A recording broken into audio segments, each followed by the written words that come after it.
Thank my colleagues again for the privilege of serving whip and look forward to working with this leadership team in the next Congress. We have a lot of work ahead of us when it comes to continuing to deal with the pandemic, COVID relief, and advancing a pro-jobs, pro-growth agenda for the American people.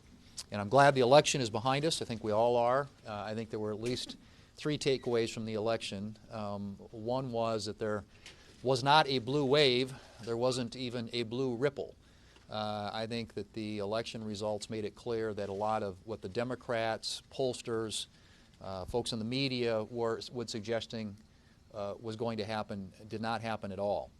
Secondly, it was a rejection of the far left Schumer-Pelosi-AOC agenda. And third, if you look at what happened with not a single Republican losing a House race, actually gaining seats in the House of Representatives, not a single state legislature flipping, in fact, Republicans gaining ground in the state legislatures. And I'm quite confident that after Georgia, we are going to be in the majority here in the United States Senate. It really was a validation of the things that the Republican majority and the Republican Party are doing to try and advance and further the interests of the American people. So having taken all that into perspective, I think now we have an opportunity to move forward. The presidential race will be resolved at some point, but there's a lot of work that we have to do for the American people. And I look forward to working with our team, with our members, hopefully with Democrats who decide that they want to work with us now that it's been made clear that what they were trying to put forward is not what the American people want to see happen here, that we can get some good things done, that we can deal with the ongoing crisis in front of us with respect to the pandemic before the end of the year, fund the government, hopefully get a defense authorization bill done, and then tee some things up to get to work next year for the American people. Well, Leader, thanks for mentioning the vaccines. I do think that now we're beyond the election, that a lot of the skepticism that people have had about the vaccine effort will go away.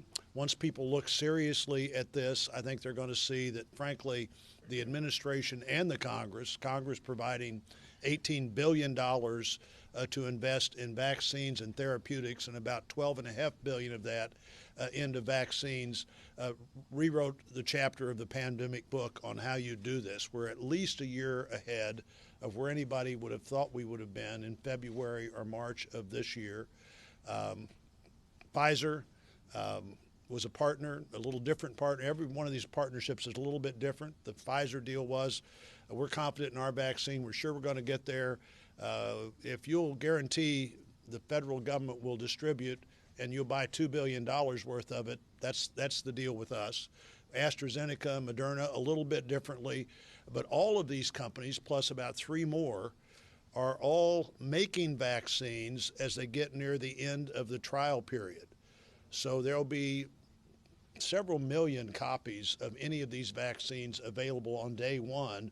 And once you get that system started, it begins to produce vaccines pretty quickly. I think the distribution effort has been well thought out. The states have all submitted a plan.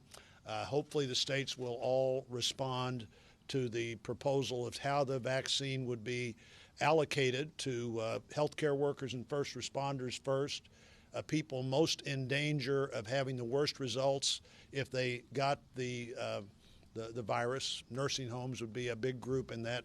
And then the essential employees of the country, the school bus drivers, the teachers, the daycare center workers, the grocery store clerk, the food processing employee, people who are in a lot of contact with other people. If they can't get it, they can't give it to you. So every day, as you take these groups off the danger zone of the vaccine, not only they get safer, but everybody else gets safer.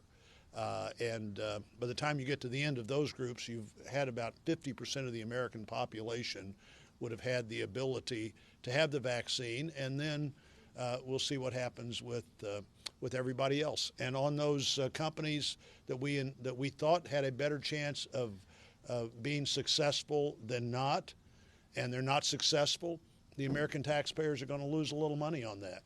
And in fact, if we didn't have a failure here, we weren't trying hard enough.